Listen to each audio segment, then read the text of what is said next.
Malam hari ini saya akan membahas tentang qiraatul Quran. Singkat, gak usah panjang-panjang. Qiraatul Quran tentang apa? Tentang masalah yang terjadi di akhir zaman ini. Banyak orang yang merasa terjepit, banyak orang merasa terhimpit, banyak orang merasa sempit, banyak orang merasa bingung, banyak orang merasa khawatir, banyak orang merasa galau, dan kawan-kawannya, entah namanya apa.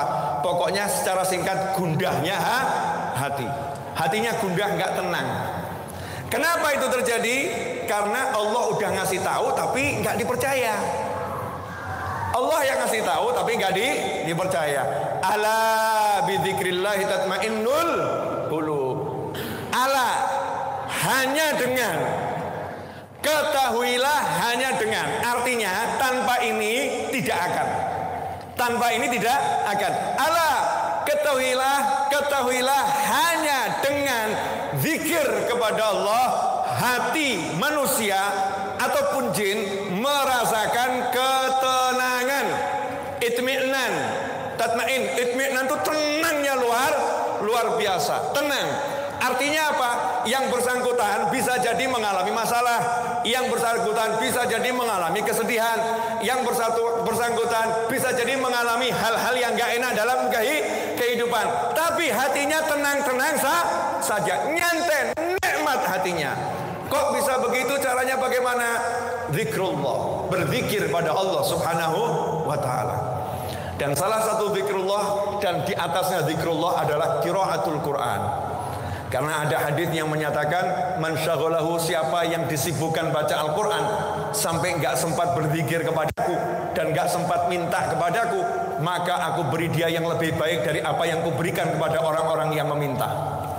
Ini orang yang sibuk baca Al-Quran. Tapi kalau kita kan walaupun sibuk baca Al-Quran kan sempat baca Quran ya. Sibuk baca Al-Quran sempat baca WhatsApp ya. Sibuk baca Al-Quran sempat update status ya. Berarti kita belum sibuk banget. Ya belum sibuk banget. Tapi ya alhamdulillah kesibukannya udah baca Al-Quran. Saya mau nanya dulu nih, biar walaupun 15-10 menit tapi meresap di hati saya dan siapapun yang mendengarkan insyaallah. Pertanyaan mendasar saya, mau ke surga gak sih? Mau ke surga gak? Mau ke surga gak? Mau, alhamdulillah. Sama. Mau bahagia enggak? Mau hidupnya mudah enggak? Mau enggak hidupnya mudah? Enggak ruwet, enggak ribet, asik saja hidupnya. Mau enggak? Mau. Yang tahu caranya siapa ya? Ada pakar yang berani menjamin? Ada. Cuman satulah yang tahu caranya sampai ke surga dan sudah praktek dan sudah sampai ke surga dan terus balik kepada kita. Siapa itu? Nabi Muhammad SAW. Siapa yang ngajari Rasulullah SAW? Ar-Rahman 'allamal Quran. Yang ngajari siapa? Allah. Allah menurunkan Al-Quran kepada siapa? Nabi Muhammad SAW. Nabi Muhammad SAW menyampaikan pada seluruh umatnya, diturunkannya kepada Rasulullah SAW. Rasulnya diperintahkan mengajarkan pada seluruh umat manusia. Artinya Al-Quran ini kalau kita baca di surat Al-Baqarah, Alif Lam Mim, Dzalikal. Loh, Al-Quran ini kok jauh ya, Dzalika ya. Kok bukan hadzal kitab? Bukan ini kitab itu. Dzalikal kitabu la raiba fihi hudan lil muttaqin alladzina yu'minuna bil ghaib. Sampai situ dulu. Alif Lam Mim. Dibuka surat Al-Baqarah dengan tantangan. Alif lam, mim. Ini Al-Quran tuh ya tersusun dari huruf-huruf hijaiyah. Tersusun dari huruf hijaiyah. Tapi nggak ada yang satupun bisa meniru Al-Quran. Karena Al-Quran bukan makhluk, bukan ciptaan. Tapi kalamnya Allah subhanahu wa ta'ala. Alif lam mim, yang tahu rahasia huruf-huruf muqatta'ah pembuka dari surat Al-Quran hanya Allah subhanahu wa ta'ala. Ulama hanya bisa memberikan hikmahnya. Kalau alif lam mim berarti dalam surat Al-Baqarah itu huruf yang terbanyak alif, lam, dan mim. Ada juga yang mengartikan alif Allah, lam, latif, mimnya apalagi wallahu a'lam. Banyak sekali penafsiran dari para ulama. Saya nggak akan bahas itu. Dzalikal kitab, kitab itu. Kenapa kitab itu? Karena suci. Kita kotor. Maka dikatakan kitab itu mulia. Penunjuknya penunjuk jauh. Dzalikal kitab la raiba fi. Kalau teorinya siapapun masih perlu diragukan, diuji. Tingkat gagal, tingkat suksesnya berapa? Diuji. Teorinya pakar sekalipun diuji. Bu, ibu kalau wajah berjerawat, terus pakai kosmetik tertentu untuk menghilangkan jerawat, itu langsung beli atau nanya dulu? Nanya sama siapa? Yang sudah pakai, betul ya? Ternyata ibu pakai, jerawat tambah banyak. Ganti atau enggak ganti? Ganti, kalimatnya ini cocok buat kulitmu, enggak cocok buat kulitku. Tanya sama dokter lain, dikasih sama dokter. Dokternya bilang, kalau udah dipakai 10 orang, beres. Kita pakai, enggak beres. Obatnya salah? Enggak. Karena memang judulnya obatnya begitu, cocok-cocokan. Karena tubuh manusia ini penuh rahasia. Beda hormon, beda efek. Hormonnya sama, tubuhnya sama, pikirannya beda, dampaknya juga beda. Tubuh manusia misteri. Teori perlu diuji, jadi nggak ilmu pasti. Nah kalau nggak ilmu pasti ya kita ragu-ragu toh ya. Hasil enggak hasil. Sing jamin sopo? Siapa yang bisa menjamin keberhasilannya? Allah katakan, dzalikal kitab, Al-Quran ini jaminan pasti, tidak ada keraguan, betul semua ada. Tidak akan ada kesalahan sedikit pun, pasti benar semua petunjuknya. Hanya saja lil muttaqin, untuk orang yang bertakwa. Siapa orang yang bertakwa? Nomor 1, alladzina yu'minuna bil ghaib. Percaya sama yang nggak kelihatan, percaya surga, percaya neraka, percaya sama janji Allah. Karena janjinya Allah itu sifatnya ghaib. Sedekah 1 dibalas sampai tak terhingga. Ghaib atau enggak ghaib? Ghaib, masih nanti. Ma jazaul ihsan ilal ihsan. Kamu kalau berbuat baik pasti dapat kebaikan. Nyatanya udah berbuat baik sama suami 10 tahun, suaminya enggak baik.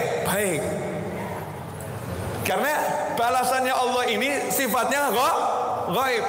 Kalau kita mau dapat Al-Quran ini menjadi sesuatu buat hidup kita, kuatkan itu dulu, iman sama yang ghaib. Yakin ini pasti benar, percaya 100%. Percayanya nggak nanggung. Jadi hilangkan semua hitung-hitungan. Bukan 1 tambah 1 sama dengan 2. Kalau ilmunya Allah 1 tambah 1 bisa 1 miliar, unlimited. Bisa jadi 0, bisa jadi minus. Karena ada niat, ikhlas atau tidak. Apa niatnya? Bisa sombong, itu menghancurkan semua pahala amal. Tapi kalau ikhlas unlimited, nggak ada balasan yang bisa mengukurnya. Karena surga itu sepanjang waktu, selama-lamanya. Karena itu ikhwani rahimakumullah, yang mau saya sampaikan ini urusannya adalah dengan percaya atau tidak. Kalau nggak percaya, matikan YouTube-nya sekarang juga. Bangunlah, tinggalkan masjid ini, jangan dengarkan.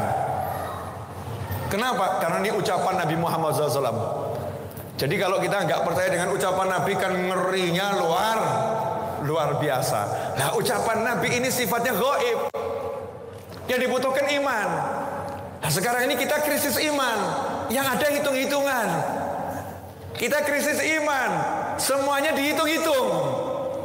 Semuanya mengandalkan yang namanya modal, mengandalkan usaha, mengandalkan masuk akal enggak ini, mengandalkan nalar, mengandalkan otak, wahyu dan sabda Nabi enggak jadi sesuatu diandalkan, kan ngeri, menakutkan. Kita ini kena penyakit seperti itu.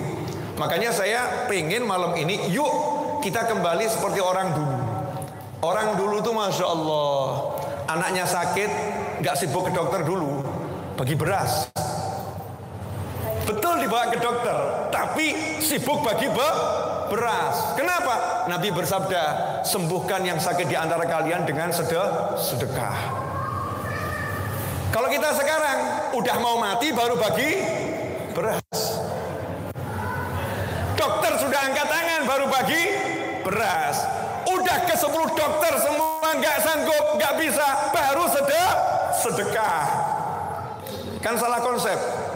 Salah konsep, walaupun nggak ada kata terlambat, tapi ya salah konsep. Ya insya Allah husnul khotimah. Kalau disedekahi ya insya Allah husnul khotimah. Tapi ya udah ujung soalnya, udah ujung. Nah ini loh baru awal, anaknya sakit panas. Ibunya itu sibuknya telepon kiai, "Yai, doakan anak saya sakit panas." Bukan telepon dokter. Sekarang telepon kiai, kalau panasnya udah nggak turun. Yai, udah 7 hari panasnya nggak turun, baru telepon kiai.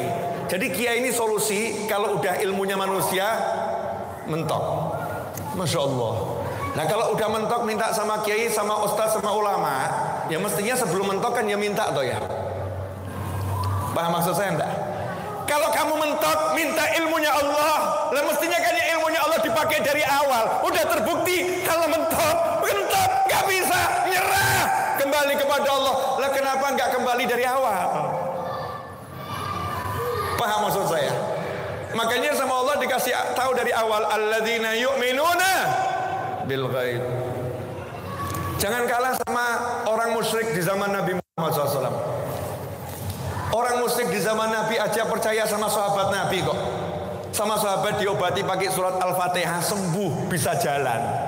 Padahal tabibnya dia semua menyerah. Lah yang musyrik ini percaya sama wajahnya sahabat. Itu wajah orang mulia. Dah minta obat dari dia. Obatnya apa? Qomat kamit, bergerak-gerak mulutnya, ditiupkan sesuatu ke kakinya, sembuh. Bisa berdiri. Selesai ditanya sama teman-temannya, tadi kamu qomat kamit ngapain? Bacakan surat Al-Fatihah. Bacakan surat Al-Fatihah. Percaya, beres masalahnya. Nah, ikhwani rahimakumullah. Dari tadi hadisnya nggak dibaca-baca ya. Kebanyakan belok kanan, belok kiri. Biar mantap. Saya mau nanya ini. Pengen punya rumah besar atau rumah kecil? Besar atau kecil? Mobil banyak atau sedikit? Pasangan hidup satu aja. Ya Bu ya, satu aja di rumah, ya dijaga baik-baik. La in syakartum la azidannakum. Nanti kalau satu disyukuri ditambah sama Allah Ta'ala. Ya. Jadi ibu suka suaminya baik sama ibu atau suaminya jahat? Kalau suaminya baik sama ibu, berarti suaminya bersyukur sama Allah punya istri ibu. Janjinya Allah, kalau suaminya bersyukur nanti ditambah. Jadi gimana Bu enaknya? Jawab dong Bu, ya ditambah. Tambah apa?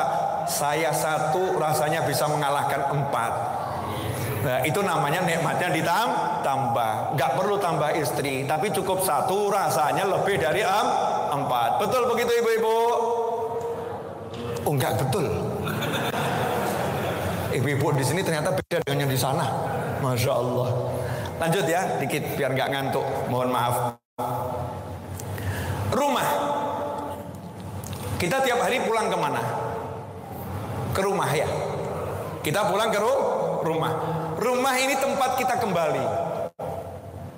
Ada yang mungkin kembalinya sebulan sekali, tergantung tugasnya ya. Ada yang 2 minggu sekali, ada yang tiap hari. Toh dia punya rumah, tempat untuk kembali. Tapi ada orang-orang yang gak betah di rumah. Padahal rumah ini sumbernya, kalau sumbernya ini oke, maka semuanya jadi oke. Sumbernya ini baik, semuanya jadi baik. Kalau sumbernya ini benar, semuanya jadi benar. Lah banyak orang-orang itu yang mengeluhkan, saya nggak betah di rumah. Rumahnya besar. Saya kok nggak nyaman ya di rumah. Hidupnya kalau di rumah, kata orang-orang tertentu, seperti cacing kepanasan. Saya belum pernah lihat cacing kepanasan. Seperti apa? Cacing kepanasan itu seperti apa? Jangan coba-coba manasi cacing nyiksa ya. Tapi katanya cacing kepanasan itu gerak, muter-muter gitu ya. Kalau di rumah gak bisa tenang, pengennya keluar terus. Pengennya keluar. Nah kadang-kadang ini, suami atau istri, ayah atau ibu, ketika mengalami anaknya seperti itu, atau pasangannya seperti itu, segera menyalahkan yang lain. Oh mungkin nih punya sesuatu di luar sana, makanya gak nyaman dengan yang di rumah. Karena merasa ini istrinya, rumah udah saya hias, rumah udah saya harumkan, masakan saya kasih yang terbaik, wajah udah saya pasang yang teroke, Masya Allah servis saya, tapi kenapa dia nggak betah di rumah? Berarti ada sesuatu di luar sana yang menarik hati suami saya. Sebaliknya suami juga begitu, udah tak bangunkan rumah bagus-bagus, aku suami yang ganteng, aku yang wangi, aku yang rapi, pituturku juga halus, perilakuku baik, kurang apa aku? Tapi kenapa dia nggak bisa betah di rumah? Orang tua ke anak, kurang apa saya sama anak saya? Kiai, Ustadz, Guru, Habib, semua saya kasih. Tapi kenapa dia nggak bisa betah duduk sama saya di rumah? Pengennya lari, pengennya keluar terus sama teman-temannya. Why? Ada apa? Jawabannya satu, yang kamu pakai ilmumu bukan ilmunya Allah. Yang kamu pakai ilmunya pakar-pakar yang nggak kenal Allah. Pakar-pakar yang nggak kenal Allah. Coba kamu pakai ilmunya pakar yang kenal Allah, pasti disodori bukan teori, disodori hal yang pasti, la raiba fi, yang nggak ada keraguan. Amalkan ini pasti sukses, amalkan ini pasti berhasil. Tidak ada kata gagal, nggak ada. Nggak ada kata gagal. Karena ini bukan teori, ini wahyu ilahi, baik yang bersifat kalamullah ataupun kalam Nabi. Karena kalam Nabi adalah wahyu. Allah katakan tidak pernah berbicara dari hawa nafsu. In wa illa wahyu yuha. Setiap kali Nabi berkata, itu adalah wahyu yang diwahyukan oleh Allah Subhanahu wa ta'ala. Alhamdulillah. Sudah 50 menit saya ngomong. Hadisnya belum kebaca juga. Ya, hadisnya belum kebaca juga. Oke, saya bacakan dulu satu hadis. An Abi Musa anin Nabi sallallahu alaihi wasallam qala mathalul baitil ladzi yuzkarullahu fihi wal baitil ladzi la yuzkarullahu fihi mathalul hayyi wal mayyit rawahul Muslim. An Anas anna Nabi sallallahu alaihi wasallam qala innal baital ladzi yuqra'u fihi al-Qur'an yakthuru khairuhu wal baital ladzi la yuqra'u fihi al-Qur'an yaqillu khairuhu. Tafarrada bi Anas rawahul Bazzar. Wa fi riwayatin ukhra al-baitul ladzi yuqra'u fihi al-Qur'an yatara'a li ahli as-sama' kama tatara'a an-nujumu li ahli al-ard. Dah itu tiga itu dulu. Mudah-mudahan selesai. Insyaallah. Kata Nabi Muhammad SAW dalam hadis riwayat Imam Muslim, rumah yang di dalamnya nama Allah disebutkan dengan rumah yang di dalamnya nama Allah tidak disebutkan. Jadi nggak ada zikir dalam rumah itu. Rumah yang ada zikir sama rumah yang nggak ada zikir. Ini hadis sahih rawahul Muslim. Permisalannya seperti orang mati dan orang hidup. Saya mau nanya sama bapak-bapak, insya Allah semua istrinya panjang umur, amin. Insya Allah semua istrinya panjang umur, sehat walafiat, amin. Insya Allah semua taat sama Allah Ta'ala, amin. Tapi kira-kira nantinya meninggal nggak Pak? Nantinya meninggal nggak?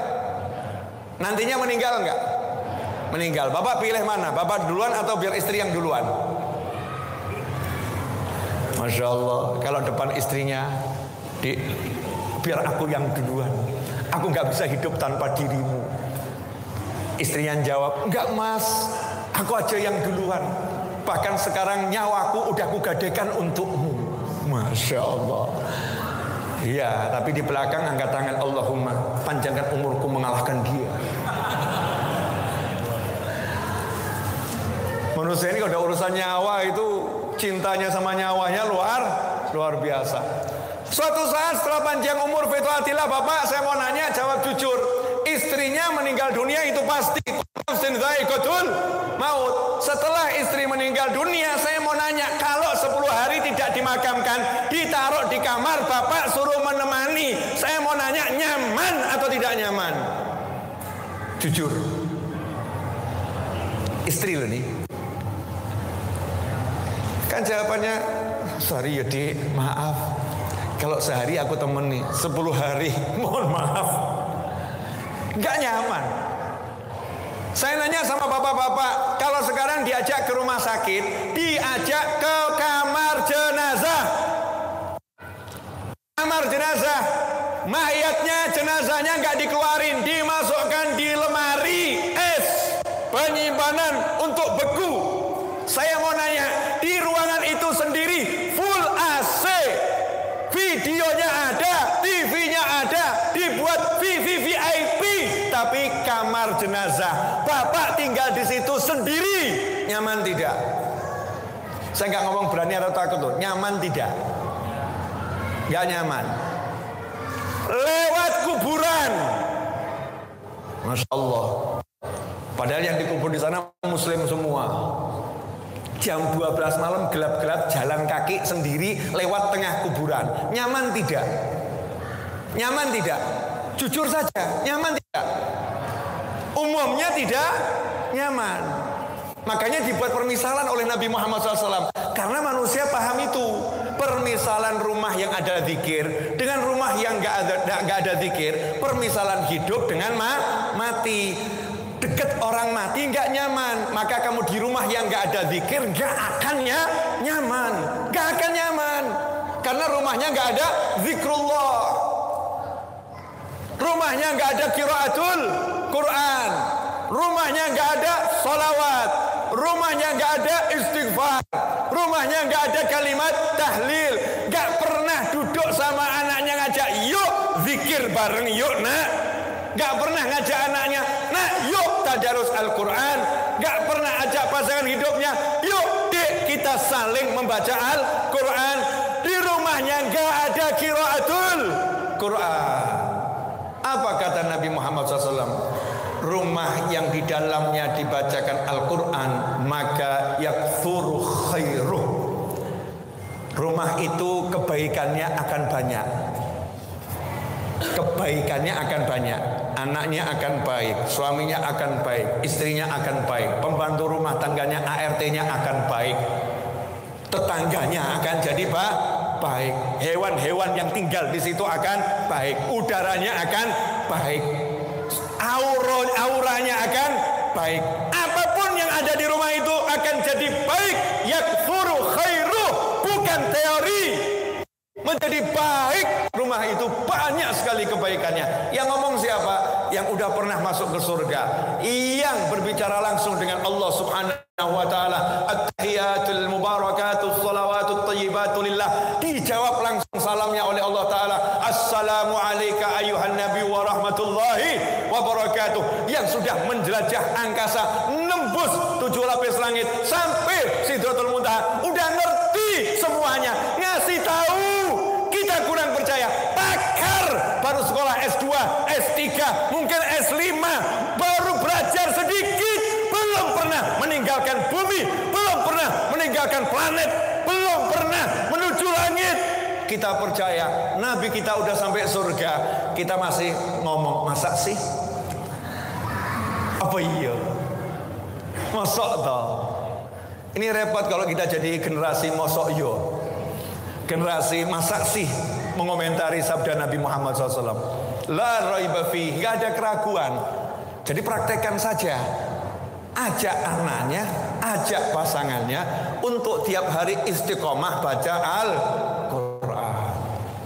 Sebisanya, tapi yang banyak istiqomah tiap hari. Bu, nanti tanya sama suaminya ya. Jangan dibahas di sini, Mas. Kapan ya kita pernah khatam Al-Quran berdua tadarus? Nanya bu sama suaminya. Kalau mau upgrade statusnya begitu loh. cepret berdua, ya Qurannya saja, jangan wajahnya. Quran 2 ya, cepret, alhamdulillah, khatam tadarus bersama suami tercinta. Masya Allah. Jangan khatam rujak bareng suami. Enggak semua orang bisa beli rujak. Tapi kalau tadarus Al-Quran kan insya Allah semua orang bisa. Kalau enggak bisa baca kan bisa mendengarkan. Kalau enggak punya suami kan bisa cari. Kalau enggak ada yang mau ya paksa. Mau laki-laki itu banyak. Berhenti di perempatan satu persatu tawarin, mau enggak jadi suami saya? Mau enggak jadi suami? Nanti kan insya Allah dapat yang sama gilanya, insya Allah. Sama nekatnya gitu kan ya. Ini yang saya cari ini. Wanita model begini nih ya, yang memang komitmennya luar biasa. Ini yang saya cari. Ketemu, ayo dek sekarang langsung KUA. Masya Allah, kelamaan KUA. Ya udah diatur, yang penting langsung nih menikah. Paham semuanya? Ini rumah biar jadi bagus, bacakan Al-Quran. Makanya Sayyidina Abu Hurairah radhiyallahu ta'ala anhu, sahabat Nabi Muhammad SAW ngomentarin. Dalam riwayat Darimi, ini ucapannya sahabat. Ucapannya sahabat. Hasil praktek ilmunya Nabi Muhammad SAW. Jadi ilmunya Nabi udah dipraktekin. Terus cerita. Kalau bahasa kita apa nih namanya itu? Testimoni. Jadi sahabat itu juga buat testimoni. Cuman testimoninya sahabat Nabi Muhammad SAW. Testimoni setelah mengamalkan ajaran Nabi Muhammad SAW terkait Al-Quran. Sayyidina Abu Hurairah radhiyallahu anhu berkata, maaf ya saya ngomongnya teriak-teriak, masjidnya gede soalnya. Jinnya banyak. Biar dengar semua jinnya. Jin yang sholat di sini kan banyak ya.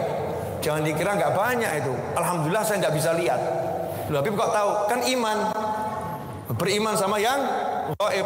Mukmin ini bukan cuma manusia, jin juga ada. Makanya saya nggak pernah ngomong sholat itu berjarak. Sholat nggak ada jaraknya. Kenapa? Setiap ada jarak kosong, di situ ada jin yang nyusup, saudara-saudara.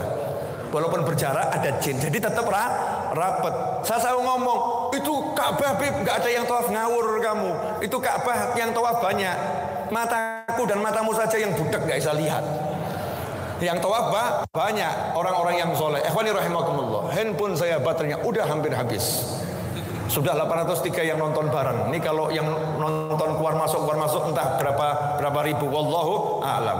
Abu Hurairah berkata, rumah kalau dibacakan Al-Quran, layat tasiu ala ahlih, maka rumah itu akan jadi luas untuk siapapun yang menghuni rumah itu. Masya Allah, ini kadang rumahnya gede, rasanya sempit. Kenapa? Kurang dibacakan Al-Quran. Rumahnya sempit, rasanya semakin sempit. Kenapa? Kurang dibacakan Al-Quran. Kalau dibacakan Al-Quran, layat tasiu, pakai lam taukid, pasti akan menjadi luas untuk penghuni rumahnya. Nah itu maknanya ada dua. Kalau rumahnya sempit, rasanya akan luas, dan sama Allah akan dijadikan semakin luas. Makanya lihat tuh pondok-pondoknya para kiai yang ngurusi Al-Quran, nggak pernah jadi kecil.